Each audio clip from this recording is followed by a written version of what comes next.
problème de sécurité, c'est affreux, affreux. J'ai quand même attendu 10 heures. Les services publics ne sont pas du tout à la hauteur de ce qu'on paye. C'est une horreur. Excusez-moi, dès que vous entrez dans l'agglomération de Paris, avec le trafic, le machin, c'est une horreur. Le gouvernement songe à réduire le nombre de fonctionnaires en France.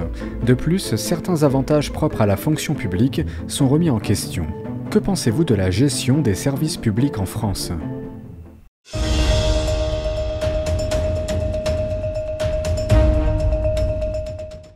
Qu'est-ce que vous pensez, vous, globalement, des services publics en France ?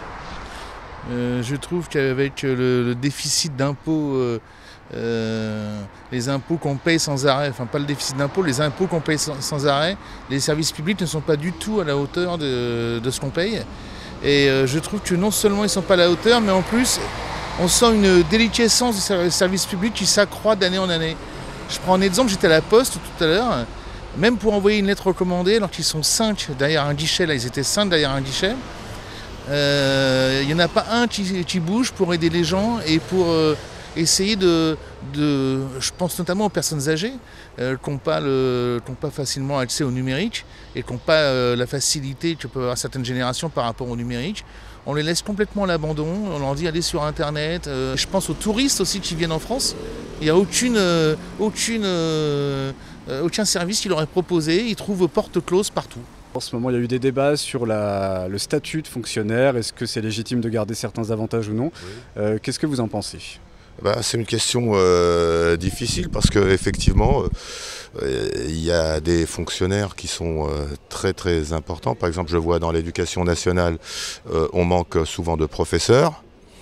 Mais parallèlement, ça m'arrive deux fois d'aller dans le grand bureau de l'éducation nationale qui est dans le 19e et je vois beaucoup de gens, soit qui sont absents, soit qui ne travaillent pas, ils sont dans les bureaux et il y en a beaucoup. En fait, il faut contrôler. Donc il y a des endroits où il y en a trop et il y a des endroits où il n'y en a pas beaucoup, notamment à l'éducation nationale que je connais et à l'hôpital. C'est une question vraiment de gestion et aussi de reconnaissance. Je pense de rétribuer correctement, enfin, des gens qui se donnent sans compter depuis toujours, c'est-à-dire les professeurs et les soignants. Et je ne comprends pas qu'à des niveaux aussi importants, on ne soit toujours pas capable comme nous le faisons tous dans nos boulots, de gérer nos priorités, gérer l'argent public et gérer son budget, gérer le budget collectif des services publics de la France, comme on gère son budget personnel. Ils sont puissants, logiquement puissants, ça c'est caractéristique française depuis très longtemps. Ils rendent quand même un grand service. Si vous creusez dans votre mémoire, est-ce que vous auriez une expérience positive des services publics dont vous pourriez nous faire part ? Quelque chose vraiment qui vous satisfait ? Bien sûr, j'ai déjà été dans des hôpitaux où j'ai été bien reçu, j'ai été dans des écoles où j'étais... Il y a du bon et du mauvais partout, mais il y a des endroits où il faut mettre des fonctionnaires, il y a des endroits où peut-être qu'il faut en mettre moins. Par exemple, il y a trop de gens qui font de l'administratif. On est extrêmement privilégiés. Et c'est absolument lamentable de laisser se déliter tout ça. Mais mon expérience, elle est extrêmement positive. Et moi, je reste optimiste. Mais à force, les gens vont baisser les bras. Voilà, oui, les soignants baissent les bras, les médecins baissent les bras. Alors là, vous voyez, il n'y a rien qui me vient à l'idée. L'expérience positive, comme celle de beaucoup de Français, ça a été la numérisation de l'impôt. La culture, je trouve qu'elle est quand même vachement accessible. Et à l'inverse, est-ce que vous avez une expérience très négative des services publics dont vous voudriez nous faire part ? C'est la dernière question. Avec la police et tout ? Ouais. C'est un sujet, la police, bien sûr. Ouais. Mais des fois, il y a pu avoir des abus dans le passé. Plutôt une seule fois, on s'est fait contrôler. Et ils ont pas trop respecté leurs droits sur nous, sachant qu'on est des gentils, quoi. Ils ont été agressifs avec vous ? Pas agressifs, ils ont pas menacé ou autre. C'est plutôt, vous savez, sur les fouilles corporelles, ils ont abusé sur certains endroits. Ils ont fouillé plusieurs fois, ils ont touché plusieurs fois. Avec la réflexion, on se dit que, voilà quoi, c'est pas là où ils auraient dû chercher le plus. Ils auraient pas dû autant abuser là-dessus. En imaginant que des policiers nous regardent, Si vous aviez un message à leur adresser, qu'est-ce que ce serait? Bah, je dirais être quand même plus courtois et pas dès le premier contact être violent avec nous. J'ai vu même la sécurité RATP parler super mal à des gens juste parce qu'ils n'avaient pas leur titre de transport. Tu mets l'amende et voilà, c'est comme ça. Il n'y a pas besoin d'être aussi tout le temps dans la violence à chaque fois, quoi. Ma ville se dégrade. Ma ville se dégrade, beaucoup de choses se dégradent. J'en suis malheureuse, moi je m'y sens de moins en moins bien. J'ai qu'une envie, c'est d'en partir. Les gens ont peur. Les gens ont peur manifestement actuellement. Il y a quand même une inquiétude. Et cette inquiétude, elle est due à quoi? Pas qu'à la guerre du Liban. La guerre du Liban, elle est loin. C'est terrible tout ce qui se passe là-bas. Mais elle est due aussi à notre politique, à nos politiques qui ne réagissent pas de façon plus concrète, plus raisonnables, et qui ne savent pas nous parler.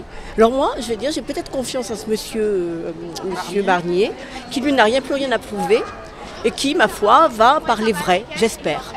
Ce qu'on devrait déjà remettre un petit peu en ordre, surtout dans Paris, je vais dire, ça va être tout ce qui va être les piétons, les vélos et les motos.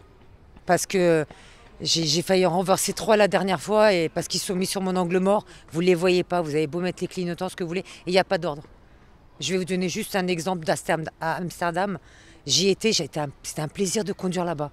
Parce qu'il y a de l'ordre, parce que tout le monde respecte. C'est pas, excusez-moi, c'est pas le souk, quoi. C'était très bien. Et j'ai pris plaisir à conduire dans une grande ville. C'est drôle parce que moi je viens d'arriver à Paris là il n'y a pas très longtemps. Enfin ça fait un mois à peu près que je suis de retour à Paris. Et même pour un piéton en fait les vélos c'était dangereux.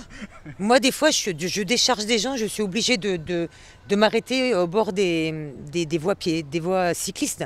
Mais il y a le passage piéton. Je fais attention à ce que... Et ben même là les gens ils ne s'arrêtent pas. Et quand il fait nuit. Ils peuvent se faire renverser par même la journée. Par des vélos. Même moi je suis à risque de me faire renverser par un vélo tellement c'est devenu, excusez-moi, un bazar total. C'est un bazar total. C'est une horreur. Excusez-moi, dès que vous entrez dans l'agglomération de Paris, avec le trafic, le machin, c'est une horreur. Donc je pense que là, l'administration française doit faire des choses. Par exemple, une fois j'étais dans un hôpital pour une entorse. Vous allez me dire que ce n'est pas très grave. À Paris, j'ai quand même attendu 10 heures pour passer. Maintenant, moi je me suis fait dépouiller dans le métro. Je me suis fait agresser sexuellement dans le métro. J'ai peur, j'ai été traumatisée, donc maintenant j'ai tout le temps peur alors que j'ai grandi dans Paris, j'ai été jeune à Paris, j'adorais sortir, j'avais jamais peur, je m'en fichais, je faisais pas attention. Maintenant j'ai la trouille partout, tout le temps. Et ce qui est insupportable, c'est aussi de voir qu'est-ce qui s'est dégradé, c'est l'éducation. C'est sidérant de voir comment maintenant on répond et on parle à un flic. Ou un médecin d'ailleurs, ou un professeur. C'est sidérant. On arrive dans une gare, par exemple, on veut poser une question, tout est clos. C'est-à-dire qu'il n'y a pas de service public. C'est pas qu'il n'y en a pas, qu'il n'est pas un petit peu présent. C'est qu'il n'y a pas du tout de service public. Alors je me mets encore à la place des gens, des étrangers qui viennent, qui sont habitués dans leur pays.